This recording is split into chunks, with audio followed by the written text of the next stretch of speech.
Now, this talk is after lunch, which is already a problematic slot, but I think this time is okay because in most talks, people come and tell you about the results.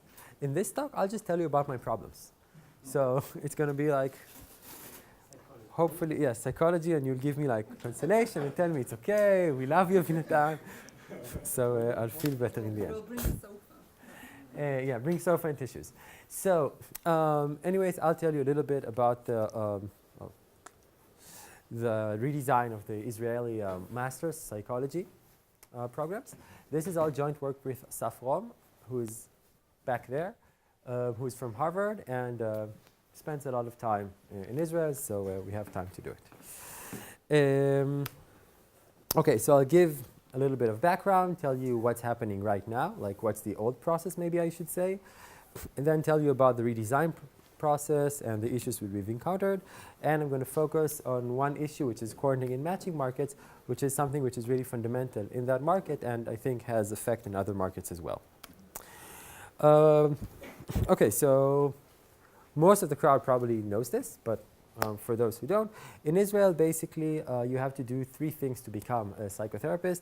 You have to go through undergrad, you have to go through a master's program, and you have to do a residency. Now, people really want to be psychotherapists. As computer scientists, we can say like, why? But apparently it's something which is very, very desired. And many people go to the undergraduate degrees. However, there's a pipeline, and the number of master's spots which are open is much smaller.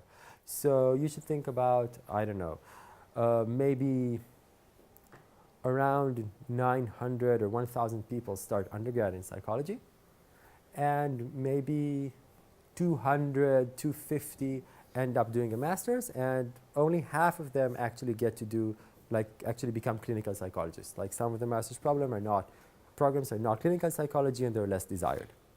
So like it's a really, really, there's a scary funnel and there's a lot of competition in the market. Basically, on the program side, there are several programs in all the universities and in some of the colleges, so there's also supply. Again, the number of spots is not that big, but there's lots of supply, and it's a really, it's a complex market. Preferences, so both sides naturally have preferences. The preferences of the students are determined by several factors: the institution's quality, geographic factors, whether they get a scholarship or not, what type of program it is, like adult psychiatry, child psychiatry, other programs, many things. We'll see that by and large, for most candidates, like the preferences are really one bit, which is, do I get accepted to clinical psychology or not? If I do get accepted to clinical psychology, life is great. I'm willing to study on the moon. And if I don't get accepted to clinical psychology, then I've just spent 3 years doing my undergrad, and I'm not going to be a clinical psychologist, and I'm pretty sad about it. Programs have also different factors which impact their preferences. There are the scores, so the undergraduate scores. There's the Mitam score, which is a special test which they take just to be admitted to a master's degree. And interviews, there are lots of interviews. And naturally, every institution has their own special preferences of, what they care more about the students. Some of them are more research-oriented, some of them are more clinical-oriented, some of them just want the students to live in the city and not come every day from the center here because they don't like it. Okay, so how does it currently work? Okay, so the current match process works like this. Until early May, maybe mid-May, programs just interview the candidates freely. There are lots of interviews, including by companies. Like, if some of us are doing some high-tech interviews, it's nothing compared to what they do. Outside companies and whatnot. And then starting from July 1st, they actually start accepting students. Remember, this is the old system. So the way that it works so far is this. On July 1st, every program is allowed to call the candidates and say, you're being accepted to me. Each candidate gets phone calls for, 0 or more programs and has 3 days to respond. Okay, so if I get phone calls from maybe 2 different programs, say, I don't know, Haifa and the Technion. So I get phone calls from both of them. I say, I have 3 days to decide. Suppose that I say, I prefer Haifa. I tell the Technion, no, thank you. I want Haifa now. And then all the universities get some responses, so some positives and some negatives. And they have 3 days to think about the responses that they have and decide again who they want to approach. And then on July 8th, there's the second round in which programs call applicants and say, you've been accepted. So remember, in the first round, I was accepted to Technion and Haifa, and I preferred Haifa. In the second round, I get a phone call from Ben Gurion, and they say, you get accepted to Ben Gurion. And I say, well, I prefer Ben Gurion to Haifa, so I move to Ben Gurion. And then, again, people say what they want to do. And then there's the third round. And in the third round, suppose I get a call from Tel Aviv, and they say, well, we've decided, we've gone down our waiting list, we now want you to go to Tel Aviv. In the third round, I'm not allowed to move anymore. So if I accepted already a position in Ben Gurion, I'm not allowed to switch to Tel Aviv. Okay, I have to tell them, no, I'm very sorry. I have to stay at Ben Gurion University. And they would say, well, that's a bummer, and they would call somebody up next to their list. And this is basically, and then in the third round, they just make phone calls and make exploding offers until they manage to fill the positions. Okay, this is sort of a simplified version of the process today. Now, this is the process in theory. In practice, of course, everybody cheats. Okay, so now what do I mean when I say everybody cheats? So what I mean is that, we've been to all the departments in Israel and spoke with each and every one of them, and in every department they told us that they never cheat and they follow the rules, but every other department has stolen students from them in many different ways. Now, one of the common ways is, of course, on July 15th, I can make a phone call and, somebody's going to call me and say, Tel Aviv would call me, do you want to come to us? Well, I'm sorry, I can't come to you. I've already said yes to Ben Gurion. Yes, but what do you mean that you said yes? Maybe things have changed. Maybe you want to switch. I mean, there's a lot of negotiation here. There are other forms of negotiation. I'm sure this is like, you can think of all these yourselves, but I'll just go for things quickly. There's all the waiting list issues. So if I know that I'm going to get called, if Tel Aviv have me in their waiting list July 8th, they know that I'm their next phone call. They've made a bunch of offers. They can expect at least one negative answer. So they can signal me, right? They can sort of call me and say, well, it's not like we're making you an offer, but you have to sort of know that we might be willing to make you an offer. And all these things happen. Okay, so what's the problem with the current match and why did we want to change it? So of course, everybody needs to be strategic, right? So the programs, nobody wants to get to the exploding offers of the third round, so they have to sort of guess who would say yes. And that means that they talk to the applicants before the process starts to get better information of who to talk to. There are instabilities in the market. So I gave you an example where I move from Haifa to Tel Aviv because, suppose I sort of decided that I want to move. It could also happen that Tel Aviv are honest and they say, well, you have an offer from Haifa, then we're not going to make you the offer, right? They're going to call me. Do you already have an offer? Yes, I'm sorry, I have an offer. Well, never mind. Let's talk, sometimes in another lifetime. And then there's going to be an instability in the process. I'm accepted to Ben Gurion, although I want to be admitted to Tel Aviv. Tel Aviv actually have a spot and they're willing to take me, but we're not going to do it because of the rules, and that creates an instability, which is also a problem. And maybe the worst problem if you're in university, this just wastes a lot of time. The secretaries hate it, and we all know who really runs the department. And the students also hate it because, for them, it's like 3 weeks of pain. All this thing where they get the offers and they get who's on the waiting list and they try to talk to the universities to know what should they say and what's the chances they're going to get called later. It's just a lot of pain for everyone. And I should say that these are the simplified rules. There's actually a lot of waiting lists going on, although there's no need for waiting lists. They could erase the notion of waiting list completely, but still they have waiting lists and they inform people you're in the waiting list, you're not in the waiting list, which just makes it really complicated. And there's also a small couples problem, but it's really not common, so we won't worry about that. Okay, so I said that everybody's cheating, and I gave you a serious example of cheating. But there are also more subtle ways of cheating, which are also being used by everybody. The first one is that the interviews are really a funnel of interviews, and this allows for signaling. So the way all interviews go is, I have like a pool of, say, 300 applicants who registered at my university. I invite maybe 150 for a first round of interviews. And then I invite maybe 50 to a second round of interviews. And then, suppose that I have 12 slots, I might even invite 20 to a third round of interviews. Okay, but if I've invited 20 people to a third round of interviews and everybody knows that I have 12 spots, then it's almost an accept, right? So I can really signal to the students that I'm accepting them. And once you signal to a student that you're accepting them and you start negotiating with them, you have a higher chance of getting them. Similarly, they have visiting days. Again, the same trick of signaling to the students that they're being accepted without accepting them. And the third thing, which is maybe the most important one, is scholarships. So you never get a phone call which says you're being accepted to psychology. What you would always get is a phone call from the chair which says, we're really happy to have you. You're being accepted to psychology. We have like this small stipend that we usually don't give out, but we're going to give out just to you. And in most universities, you would get an invitation either to visit the place or to have dinner with one of the faculty in these 3 days that you have to make up your mind. Now, you have to understand, it's not like it's a system. So there is a university, and since there are representatives of all universities here, I'm going to be careful. So there is a university which basically gives scholarship to every single student. Okay? They know beforehand that they're going to give scholarship to every single student who's going to be enlisted, but they hide it from the student. And whenever they call somebody, they say, we have this scholarship which is really tailor-made just for you. Now, of course, the students are not dumb. Just one university? Yes, so scholarships for everybody. That's impressive. Now, students are not dumb. There is this internet forum, Psychologia Ivrit, in which they discuss the scholarships. And they know that they're getting scholarships.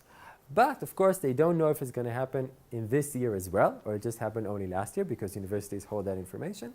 And nobody knows the exact amount of scholarship. Now, to be fair, the universities themselves don't know the exact amount of scholarships because they have to get money for the scholarships, and they don't know exactly how much money they'll get. So there's always some noise in the system, and you can, when you get a phone call, you can always be surprised to hear about the scholarship you're getting. Some of the scholarships are definitely strategic, and they're based on what other universities got. Yes, that's right. That's very good. Universities usually ask you where else you were accepted when they make the phone call. I mean, come on, we've all been to that in different stages in life. They ask you, where were you accepted? What are they giving you? Why do you lean towards them? What should we give you to make it even? I mean, everybody is... They give you, they invite you to dinner, which dinner? So one university actually invites you also to ride cameras. Like as part of the visiting day. Must be somewhere in north. So we learned about this process and all the fun and enjoyment that everybody has, and actually approached departments and said, well, why don't you do something more normal, and like it's very clear what they should do, some sort of deferred acceptance. And we spoke with them. There was some politics involved. And in the end, the decision was this year actually to try a redesign of the market. And we're going to run something which is, I'll tell you about it exactly, but something which is deferred acceptance based and really what you'd expect to do here. Now, okay, so technically, what we are running is a pilot. Okay, now we are running what we call a wet pilot. Okay, now a wet pilot, that's like one of the notions that was invented there, is basically means that we run a new process in which everybody, we are going to tell them who to accept to which department, but we're not accepting the students. The students will be accepted by the universities. Okay, and this is a really important distinction, and part of the reason is that this way we're not committed to anything, right? So nobody is committed to anything. The idea is that students are going to fill their preferences over programs in a website. Programs are going to give us their preferences over students. We're going to give a match which says, I go to Beersheba, you go to Haifa, whatever.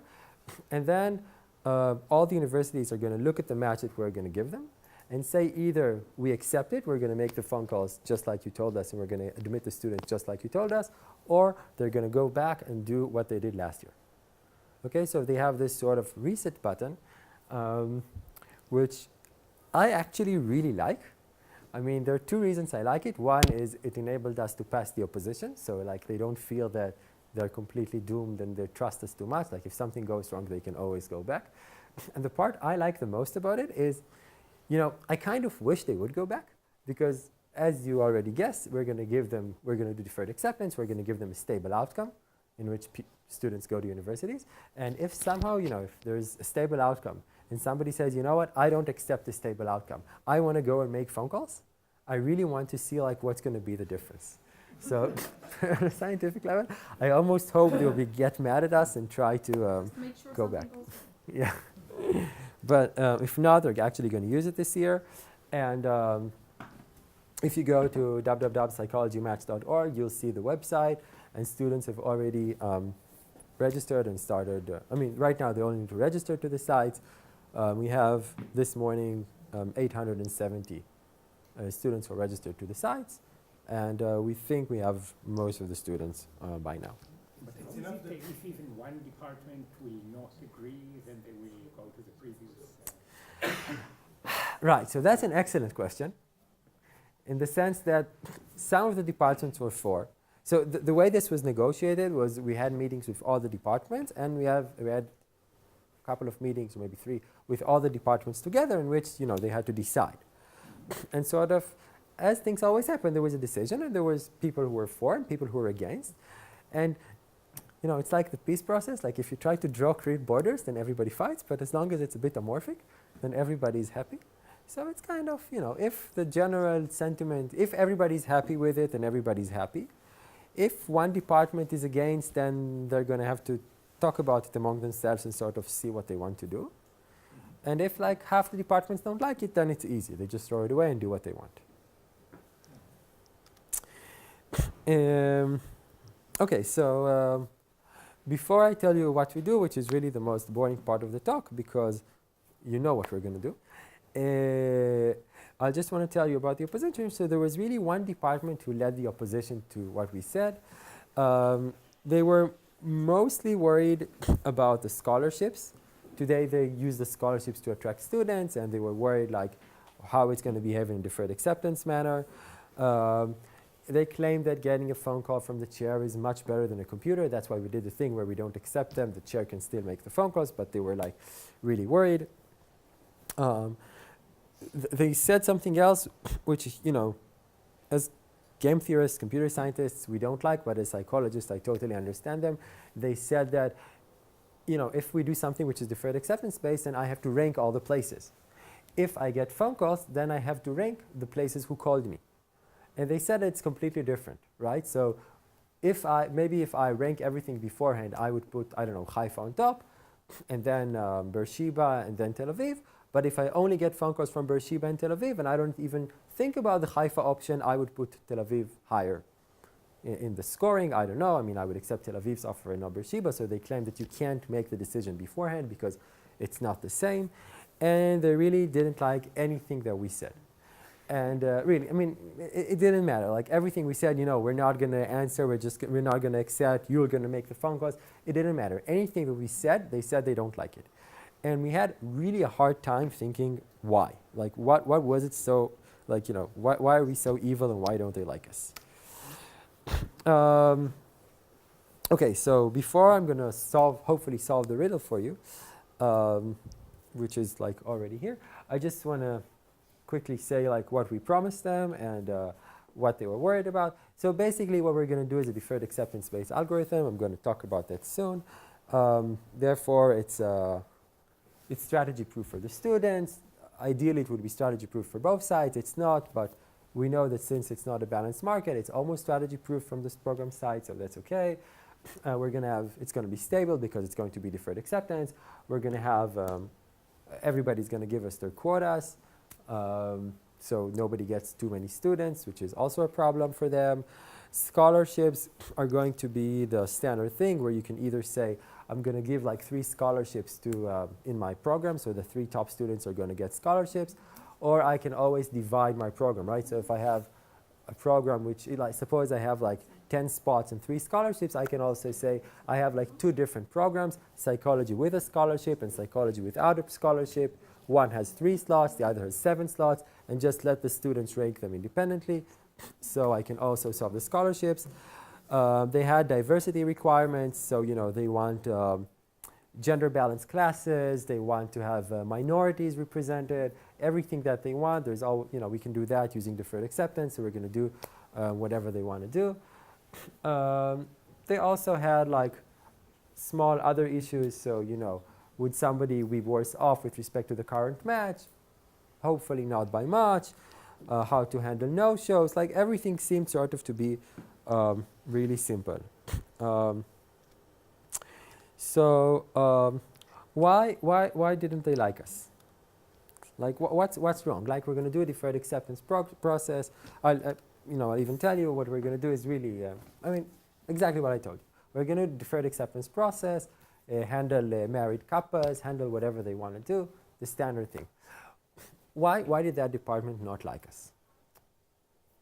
So it turns out that the thing that they were worried about the most in the end of the day was the courting.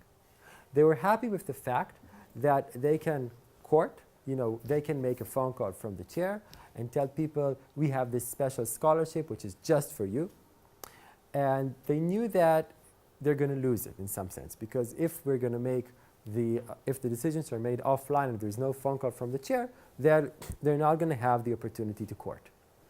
Now the question is, why does it matter? We were thinking like, everybody's courting, right? So when finally the chair there said, this is the thing that I dislike the most, one of the other chairs just said, what, you think you're a better talker than I am?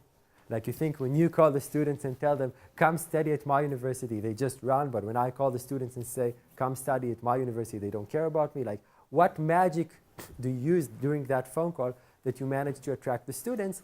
And somehow they were convinced and they decided to let go and actually start with the process. But that really led us thinking. So maybe they had a point. Like they were so into that courting business. So maybe it's true that courting really has an effect on the market. And it turns out that maybe it does.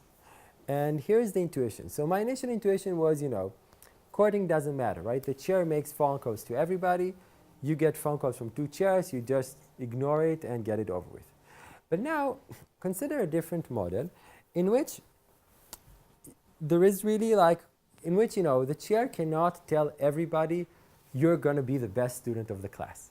Because if I hear that, if everybody hears you're going to be the best student of the class, they meet in day 1 of school and, everybody says, well, I'm supposed to be the best student of class, and they talk to each other and they sort of feel that something is wrong, right? The chair can't invite everybody to dinner because he only has 3 days, right? So there can be at most 3 students who get invited for dinner. So if you consider this type of intuition in which the chair has like a few courting tickets and it can only throw them at some of the students, then it turns out that maybe some universities are really better off if you have like this funny courting mechanism. Okay, so I'll go quickly because I don't have time, but consider a model in which you basically have a market, okay? And it's a matching market, so just like we have. And people have preferences, but one of the sides can change the preferences of the other side. Okay, so suppose that you're in a situation in which each department has like 3 courting tickets. Okay, and you can throw a courting ticket at a student and make that department more popular for that student. Now, if you start in a situation in which one of the, there's sort of better departments and worse off departments, then you could imagine that the best department doesn't really want the courting. Because suppose that there's a clear ranking between the departments in Israel. So suppose that it's, from south to north, so everybody likes Beersheba the most, and then Jerusalem, and then Tel Aviv, okay? So Beersheba doesn't want any courting because right now everybody loves them the most. But Hebrew and Tel Aviv would like to have courting because Beersheba can't gain anything from courting. It can court 3 students. Okay, what does it matter? They would go there anyways. But Hebrew and Tel Aviv have a chance to steal some students of Beersheba, right? Because they can court students of Beersheba and actually take it to them. So maybe there is this sort of intuition that if you assume that there is a limited courting power, so you have like 3 tickets, then, and you assume that there is some sort of level, like, there are good places and bad places, then maybe the bad places have more to gain out of the courting, and therefore they can gain something out of this, although this is like it's basically everybody loses, but at least they have a chance to gain something as well. So is it consistent with the one department that opposed you? I mean, I think the real reason is more politics than it's more like, the sort of gut feeling. I think that they're losing right now on so many fronts. Like from the current process, they have this crazy courting war. They're wasting much more energy on the fight of who gets which than on anything else in the department or the interview process. Like it's really the biggest thing for them is this fight. So I think like they would all gain from doing something which would be simple and clean. But yes, it's a department which was heavily investing in courting and perhaps for a reason. I mean, I can sort of understand like where it came from. Maybe it should also be emphasized that they have no idea how to set their preferences. I mean, most of the departments we talked with said, we could have performed the lottery instead of interview. They have no idea how to screen psychotherapists. So the process is really painful. Yeah, I mean, it's a combination of both. So they say, we have no idea, so some departments say, I could give you like the top 70 names and any 13 you would give me, just the same, I could perform the lottery between the top 70. But sometimes, they have this feeling that, they lost this candidate and, everything would have been, much better if they just had him in class, right? So, I mean, they're human beings in the end. It's not... Okay, so I'll quickly tell you about some of the results. So basically, if you consider a model in which colleges have preferences over students, and students have preferences over colleges, but colleges can court. And if one college courts me, I always prefer the college who courted me to a college who didn't court me. And if I get courted by 2 colleges, then they return the same order that they had before. Then we can show several things, and I'll just go quickly. So basically, if the mechanism used is a deferred acceptance mechanism, student proposing deferred acceptance mechanism, then you can get any stable outcome as an equilibrium. So think of this as a 2-stage game in which first the colleges court, and then you run deferred acceptance. And suppose that the courting power is limited, so that every college can court at most its quota, so you're not allowed to court everybody. Then basically any stable outcome that you have, you can get as an equilibrium in this game. However, this is not true in general. So if you do some funny courting, like you do this courting thing, and then you run some other procedure to get the stable outcome, for example, a program proposing deferred acceptance, then you could actually get things which are not stable. So courting can really lead to market instabilities. And since I'm out of time, then I'll just tell you that I won't go over the proofs, and just say that, again, in a common value model, I'll just tell you that, and that's it. In a common value model, then you don't want to court the bad students, you just want to court the good students, and basically the medium departments gain more from courting. Thank you.